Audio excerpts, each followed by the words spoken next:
नमस्कार, मैं आपका पीयूष सर। आज आप लोगों के बीच कुछ महत्वपूर्ण तथ्य लेकर के आया हूँ।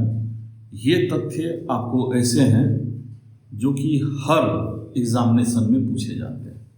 कहने का तात्पर्य यह है कि हमारा यह प्रयास है कि आप लोगों का जो यह कीमती समय है वो बर्बाद ना हो। अगर आप 15 से 16 मिनट का कोई भी वीडियो हमारे इस चैनल पर देखते हैं तो उससे जो भी कंपटीशन की तैयारी करने वाले छात्र अथवा छात्राएं हैं उन्हें कम से कम 3 से 4 प्रश्न, चाहे वो जो भी एग्जामिनेशन में बैठे, उन्हें 3 से 4 प्रश्न आ जाए तो हमारा प्रयास जो है वो आपको सफल होगा। हमारी यही शुभकामनाओं के साथ आप लोगों के लिए है। आज हम साइंस के पार्ट 2 को आप लोगों के समक्ष रख रहे हैं। साइंस में बहुत सारे तथ्य हैं जिसको सिर्फ और सिर्फ 15 मिनट में नहीं किया जा सकता है। ऐसे में भाग 2 जो साइंस का है वो हम आप लोगों के समक्ष लेकर के आए हैं। तो भाग 2 में आप जो पहला वीडियो देखे होंगे उसका जो होगा, जहाँ तक तथ्य आप लोगों ने जाना था उससे आगे के महत्वपूर्ण तथ्य हम आप लोगों के समक्ष लेकर के आए। तो आइए अब हम लोग चलते हैं बिना समय गंवाए हुए आपको विज्ञान के कुछ महत्वपूर्ण तथ्य के बारे में जानने हेतु इसके भाग 2 में आइए देखते हैं।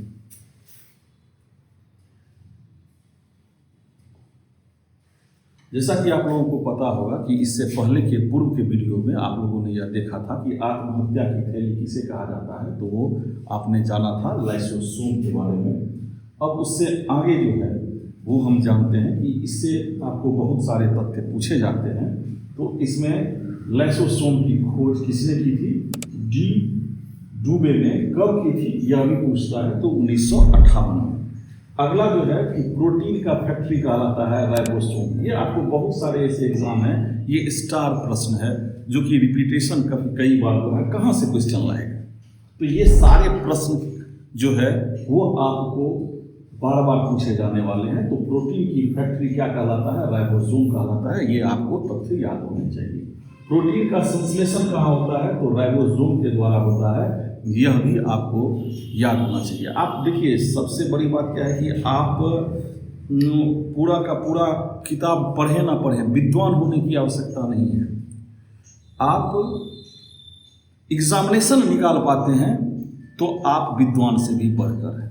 तो जितने भी तथ्य हैं वो अगर आपको इतने कम समय में भी अगर आप याद कर लेते हैं तो आपका एग्ज़ाम क्रैक कर जाता है और तब आप ज़्यादा अच्छे माने जाते हैं बनस्पत किसी भी विषय के गूढ़ ज्ञान रखने के बावजूद भी अगर आप सफल नहीं हो पाते, दुनिया सिर्फ और सिर्फ सफलता के पीछे ही और सफल व्यक्ति को ही देखती है।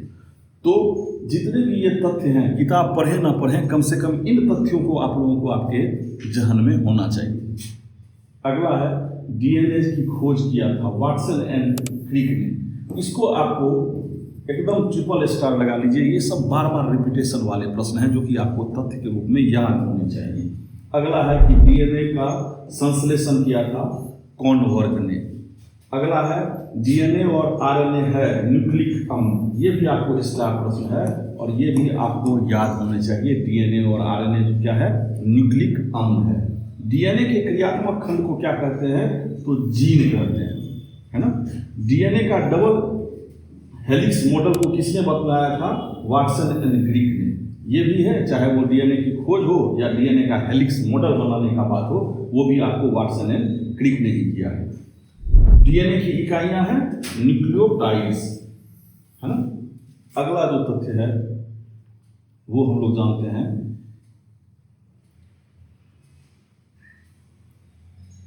सबसे पहले जो प्रयोगशाला में जीन का संश्लेषण किया था वो किसने किया था? हरगोविंद खुराना ने। ये भी आपको स्टार क्वेश्चन है। ये आपको सबसे महत्वपूर्ण है, भारतीय हैं और हरगोविंद खुराना जो है इन्होंने प्रयोगशाला में किस चीज़ का संश्लेषण किया था? तो जीन का संश्लेषण किया था। पुरुष व स्त्री जीन का संगठन होता है XY तथा XX। XX हो जाता है महिलाओं के लिए और XY हो जाता है पुरुषों के लिए। एक लड़का पिता से क्रोमोसोम पाता है कितना? 22+Y। बच्चों में लिंग निर्धारण किसके द्वारा होता है? तो पिता के गुणसूत्र के द्वारा, क्योंकि पिता में XY होता है, और अगर वो X और महिलाओं का XX रहता है। अगर पिता का गुणसूत्र से X आया तो वो लड़की हो गई XX मिल करके, और अगर Y हुआ तो लड़का हो जाता है। तो बच्चों के लिंग का निर्धारण किसके द्वारा होता है? पिता के गुणसूत्र के द्वारा। अगला है पैतृकता सिद्ध करने में सहायक है क्या सर? DNA और फिंगरप्रिंटिंग टेस्ट। आप देखते होंगे कि बहुत सारे ऐसे मामले आ जाते हैं कभी कभी जहाँ पे बच्चे के पिता कौन है उनके मामले को सिद्ध करने के लिए कहा जाता है कि DNA का टेस्ट। तो DNA का टेस्ट जो है वो आपको यह बताता है कि बच्चे के माता पिता या पिता कौन है। अगला है मधुमेह रोग होता है इंसुलिन की कमी से। यह भी स्टार प्रश्न है।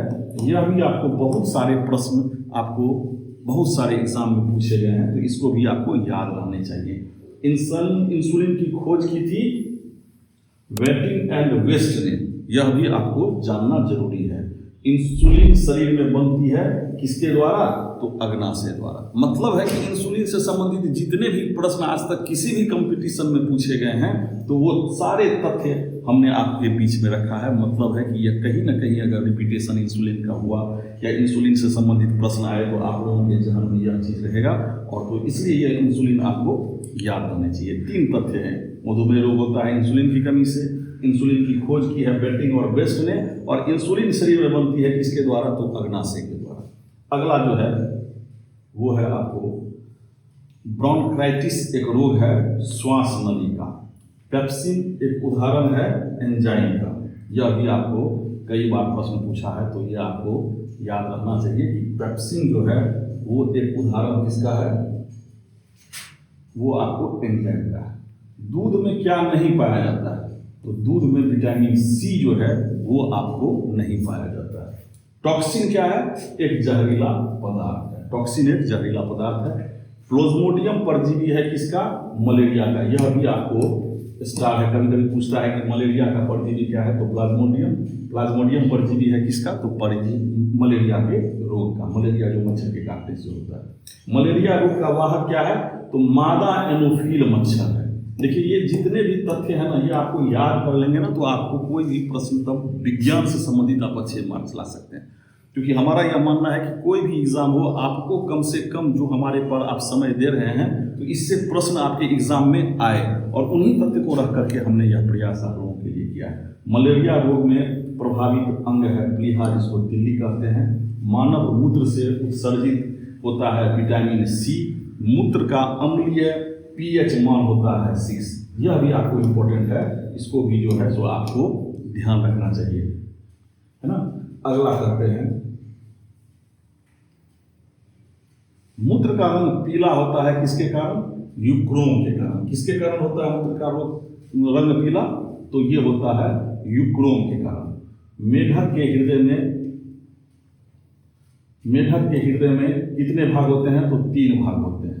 मनुष्य के हृदय में कितने प्रकोष्ठ होते हैं? यह भी आपको कई बार पूछा जा चुका है, तो ये हम लोग जानेंगे। मानव के हृदय की जो संरचना होती है, मानव के हृदय का जो संरचना होता है उसमें अगर आप ध्यान से देखेंगे तो आप देखेंगे कि उसमें मानव के हृदय में कितने प्रकोष्ठ होते हैं? तो मानव के हृदय में आपको 4 प्रकोष्ठ होते हैं। तो मानव के हृदय का जब भी आप अवलोकन करेंगे तो आप देखेंगे कि उसमें 4 प्रकोष्ठ होते हैं। अगला है कि रक्त के प्रवाह को रोकने के लिए किसका उपयोग किया जाता है? तो फेरिक क्लोराइड को, है ना। शरीर में प्रचुर मात्रा में पाया जाने वाला तत्व है ऑक्सीजन। ये भी ये प्रश्न कई भी एग्जामिनेशन में पूछा गया है, तो ये भी आपका स्टार प्रश्न है। मनुष्य के शरीर में जल का प्रतिशत होता है 65 से लेकर के 80%। यह भी आपको है। और ये मानव शरीर का सामान्य ताप होता है। ये तो भैया आप ऐसा कर लेना कि ये कई बार BPSC हो, TRE हो या SSC हो, बिहार के पुलिस का एग्जाम हो, कोई भी एग्जामिनेशन में यह तो आपको जरूरी एक प्रश्न, अगर आप इसमें गलत करते हैं तो यह समझ लीजिए कि वो आपको कंपटीशन से बाहर निकालने वाला प्रश्न होता है, क्योंकि ये प्रश्न बहुत कम गलती करते हैं। और ये प्रश्न यह आता अवश्य है कि मनुष्य के शरीर का सामान्य ताप होता है 98.6 फ़ारेनहाइट या 37 डिग्री सेल्सियस या 310 केल्विन। अगला है मनुष्य में मेरुदंड में कितनी जोड़ी तंत्रिकाएं तंत्र निकलती है, तो कितनी जोड़ी तंत्रिकाएं निकलती है, तो यह है आपको 31। अगला है कि गुणसूत्र या क्रोमोसोम की खोज किसने की थी, तो बाल्डेयर ने की थी। यह भी आपको इंपॉर्टेंट है, यह भी आपको 3 स्टार है कि गुणसूत्र या क्रोमोसोम की खोज किसने की थी, तो ये है आपको बाल्डेयर ने। अगला है गुणसूत्रों का निर्माण होता है कहाँ पे, तो क्रोमोटीन नामक पदार्थ से। गुणसूत्रों का निर्माण किससे होता है, तो क्रोमेटिन नामक के पदार्थ से। मनुष्य में क्रोमोसोम की संख्या 46 है, जो कि 23 जोड़ी मानी जाती है। तो ये सारे आप तथ्य हैं जिसको आपको कि याद रखना है। अगर आप लोग चाहें तो इसको कॉपी पे भी लिख सकते हैं, या इसका जो नोट्स है वो हम धीरे धीरे आप लोगों के डिस्क्रिप्शन बॉक्स में दे देंगे, उसको आप लोग लिख लीजिएगा, और ये आपको रिवीजन के लिए काफ़ी ज़्यादा फायदे होगा। अगला है कि सबसे छोटी जीवित कोशिका क्या है, तो माइको है। शरीर की सबसे लंबी कोशिका क्या है, तो तंत्रिका तंत्र है। ये आपको एकदम बार बार पूछे जाने वाले प्रश्न है कि शरीर की सबसे लंबी कोशिका तंत्र कितनी है, कौन सी है, तो वो कोशिका तंत्रिका तंत्र है। तंत्रिका तंत्र की रचनात्मक और क्रियात्मक इकाई होती है न्यूरॉन। ये भी आपको तंत्रिका तंत्र से संबंधित जो तथ्य हैं उसमें आपको ध्यान रखने चाहिए। कोशिका शब्द का निर्माण किसने किया है, रॉबर्ट हुक। ये भी आपको स्टार प्रश्न है, ये आपको याद होने चाहिए। कोशिका का आनुवंशिक पदार्थ है डीएनए। कोशिका का अध्ययन है साइटोलॉजी। कोशिका के भीतर श्वसन का केंद्र होता है कहाँ पे, तो माइटोकॉन्ड्रिया में। ये जो है आपको विज्ञान के कुछ ऐसे तथ्य हैं जो कोशिका से संबंधित हैं और बार बार प्रश्न पूछे जाते हैं। ये सारी चीजें हैं। समसूत्री विभाजन होता है कायिक कोशिका में। अर्धसूत्री विभाजन होता है लैंगिक जनन करने वाले कोशिकाओं में, है ना। उसके बाद है स्तंभकंद, धनकंद, शकलकंद तथा प्रकंद के उदाहरण है क्रमशः आलू, प्याज और अदरक, है ना। ये सारे तथ्य आपको महत्वपूर्ण तथ्य हैं। अमरूद, अंगूर, शरीफा तथा टमाटर में खाने के योग्य कौन सा भाग है, तो वो होता है फल भित्ति। उसके बाद है आम, पपीता तथा बेर में खाने के योग्य कौन से भाग हैं, तो मध्य फल भित्ति। फूल गोभी में खाने का भाग क्या है, तो वो है आपको पुष्यक्रम। हल्दी में पीला रंग किसके कारण है, कुरकुमीन। ये आपको ध्यान में रखना है कि हल्दी का जो पीला रंग है वो किसके कारण होता है, तो कुरकुमीन के कारण। और टमाटर का जो लाल रंग होता है वो किसके कारण होता है, तो लाइकोपीन के द्वारा। ये दोनों ही चीजें वो आपको याद रखने चाहिए, जो कि कई प्रश्न जो हैं, ये जितने भी प्रश्न हैं वो सभी VVI प्रश्न है, वेरी वेरी इंपॉर्टेंट प्रश्न है, जो कि आपको हर एग्जामिनेशन में, या अगर आप इसका रिवीजन करते हैं तो आप देखते हैं कि यह प्रश्न आता है। अदरक तथा आलू में खाने के भाग हैं तना, और दूध में पाई जाने वाली शर्करा है लैक्टोज। यह भी आपको बहुत सारे एग्जामिनेशन में पूछा है, तो ये भी विज्ञान के बहुत ही महत्वपूर्ण तथ्य हैं आपको। अगला जो तथ्य है वो है कि सबसे लंबा कृमि कौन सा है, तो सबसे लंबा कृमि आपको टेपवर्म है ना। अब देखिए टेपवर्म है। अगला जो तथ्य है यह आपको कई बार पूछा जाता है, और आप इसमें देखेंगे कि कई ज़्यादा प्रश्न ये रिपीट हुआ है। कपड़ा सुखाने तथा दूध से मक्खन निकालने वाली मशीन कार्य करता है अपकेंद्रीय बल के सिद्धांत पर। देखिए 2 प्रकार का बल है, अपकेंद्रीय अभिकेंद्रीय है। तो ये अपकेंद्रीय बल के सिद्धांत पर आपको याद रखना है। दूध से क्रीम निकालने पर घनत्व क्या हो जाता है, वो आपको बढ़ता है। एक अश्व शक्ति बराबर होता है 746 वाट के। ये तो कई बार प्रश्न है, ये सब जितने भी प्रश्न आपको इसमें आपने देखा है वो सभी महत्वपूर्ण है, ये आपको याद रहने चाहिए।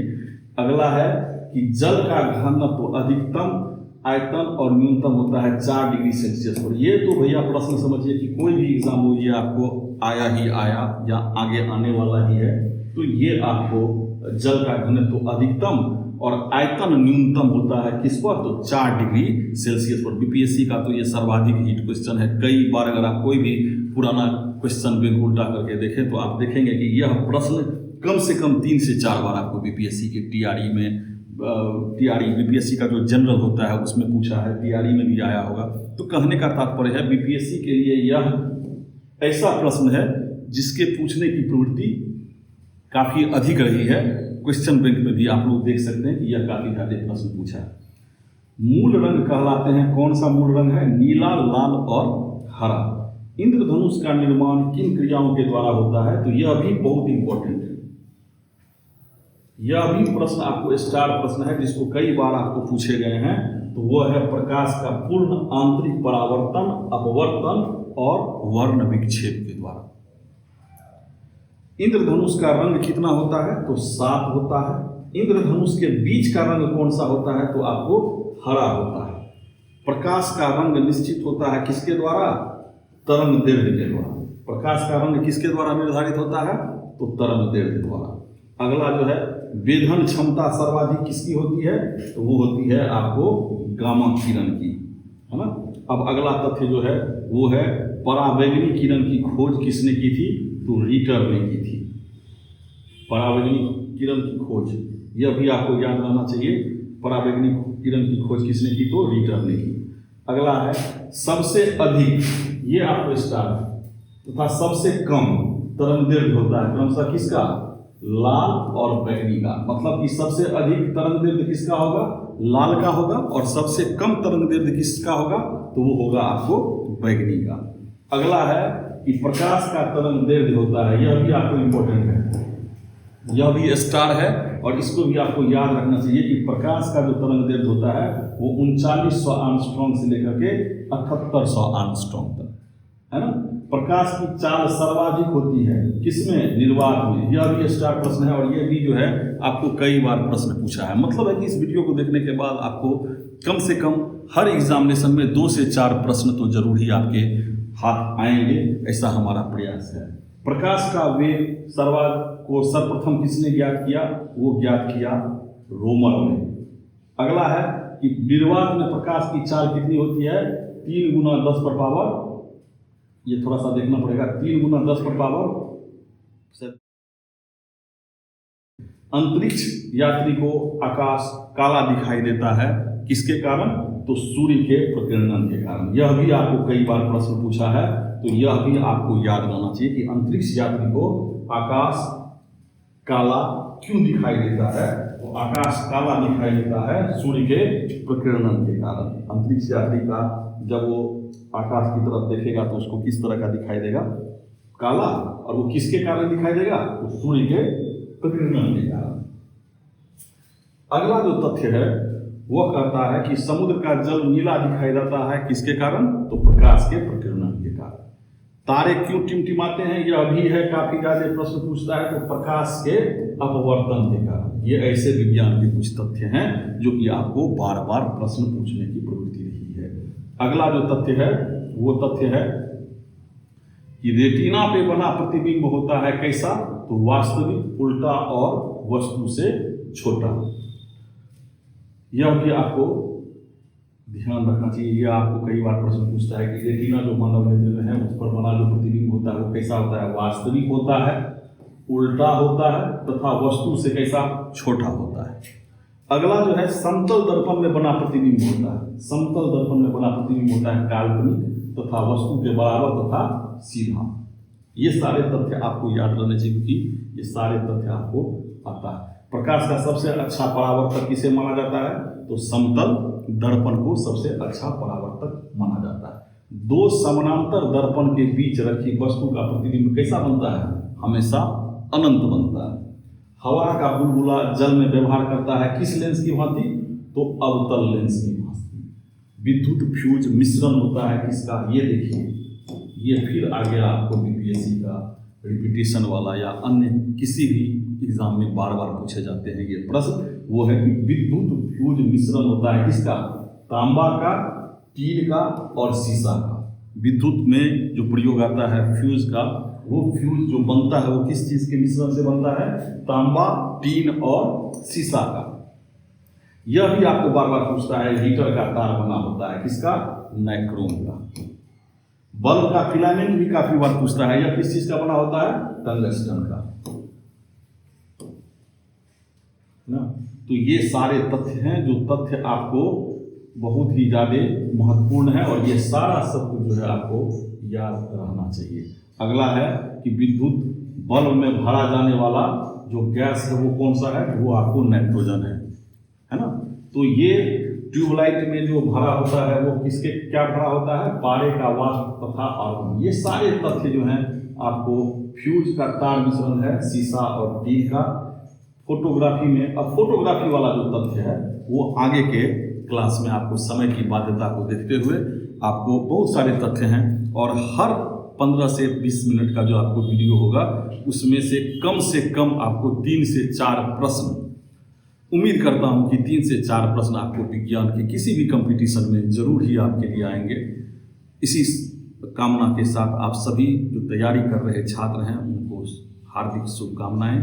धन्यवाद। जय हिंद। मिलते हैं अगले पार्ट में, अगले वीडियो।